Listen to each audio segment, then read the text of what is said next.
자, 이 얘기가 어떤 얘기인지 좀 설명이 필요할 것 같습니다.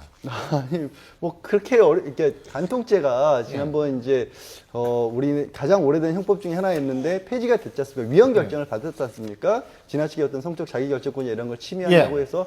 그러면 이게 위헌 결정을 받게 되면 없던 법이 되는 거죠. 그러니까 없던 법으로 법률상 유죄 판결을 받은 사람들을 구제해주기 위해서 재판을 예외적으로 다시 열 수가 있습니다. 그래서 이 사건에서는 예외적으로 다시 열어줘서 원래는 간통죄도 유죄였고 간통을 하기 위해서 그 집에 그러니까 그때 당시에는 불륜이었죠. 상간녀의 집에 들어간 것도 주거 침입으로 유죄를 받았는데 다시 재판을 열어서 간통은 무죄로 받아서 구제를 받았고 다만 주거 침입으로 벌금형만 100만 원 받았다는 겁니다. 근데 이제 60대 목사님이었고 상대방은 40대 결혼을 한 유부녀였던 거죠. 40대, 60대와 40대의 불륜.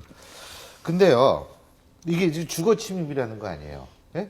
그러면 간통을 다른 장소에서 하면 그건 뭐 아무것도 아니겠네요, 그거는. 주거 침입도 못 하잖아요. 현재로서는 이제 바깥에 제3의 무슨 수박시설 이런 데서 했다라고 한다면 상관이 없는데 이게 왜 주거 침입이 되냐라는 데 의아하실 분들이 계실 것 같아요. 저도 뭐냐면 그래요. 법적으로 봤을 때 이게 주거는 공동 공간이지 않습니까? 그다음에 이게 뭘 주거 침입이라는 게 보호해 주냐면 그 집에 평온하게 살 수 있는 권리라는 걸 보호해 주는 건데 가정을 하는 거죠. 만약에 내 배우자가 바람을 피우기 위해서 다른 사람을 집에 들어놓는다면 내 입장에서 굉장히 기분이 나쁘지 않을까?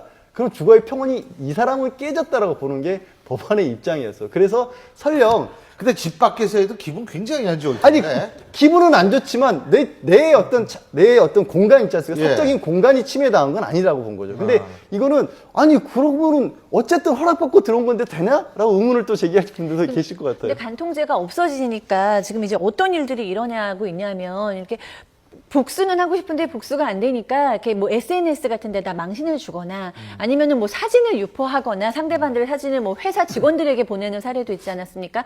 아니면 이렇게 주거 침입죄라도 고소를 하거나 그러고 또 이제 상대방 이쪽에서는 저 죄를 또 알아내야 되니까 몰래 뭐 스파이 앱을 설치한다던가 이런 지금 굉장히 부작용이 낳고 있는데 간통죄가 없어진 다음에 그 다음에 이제 피해자들을 구제할 수 있는 어떤 방법들이 없다 보니까 이렇게 좀 이상한 현상들이 나타나는 것 같습니다. 근데 주거침입도요, 사실 이게 대법원 나중에 혹시 바뀔 가능성도 저는 있다고 보는 게 예전에 이걸 주거침입을 본 이유는 간통이 불법이었잖아요. 그러니까 불법인 간통을 저지르기 위해서 그 집에 들어갔으니까 주거침입이라고 본 건데 이제 간통죄가 불법이 아니란 말이에요.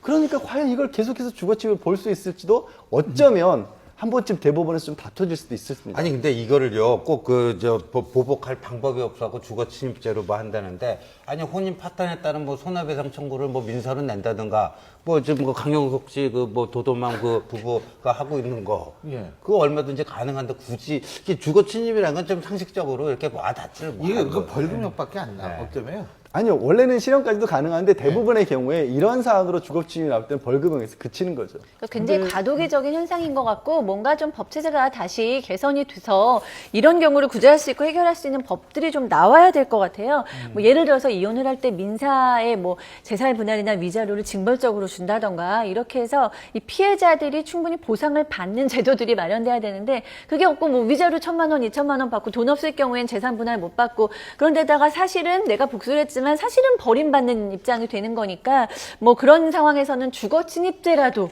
고소해서 이렇게 뭔가 혼내주고 싶은 마음 근데 아니겠습니까? 그것도 법적으로 어떨지 모르겠는데요. 처음부터 그 목적으로 들어갔다고 볼 수도 없는 경우도 있을 거 아니에요. 예를 들면, 목사님이니까 가서 신방 갈 수 있는 거고, 방문했다가 거기서 경우 과연 이게 주거 침입죄냐라는 생각이 드는데, 여튼, 이 사건의 주인공이 사실은 이 사회의 빛과 소금이 돼야 될 뿐, 사실 영원 구제사야 될 맞아요. 분이 이런 뉴스의 중심에 쓴다는 게 정말 민망스러운 것 같습니다. 예. 자, 어쨌든 이런 부분이라는 것이 이 간통죄 폐지 때문에 나타날 수 있는 어떤 그런 부분인 것 같은데요.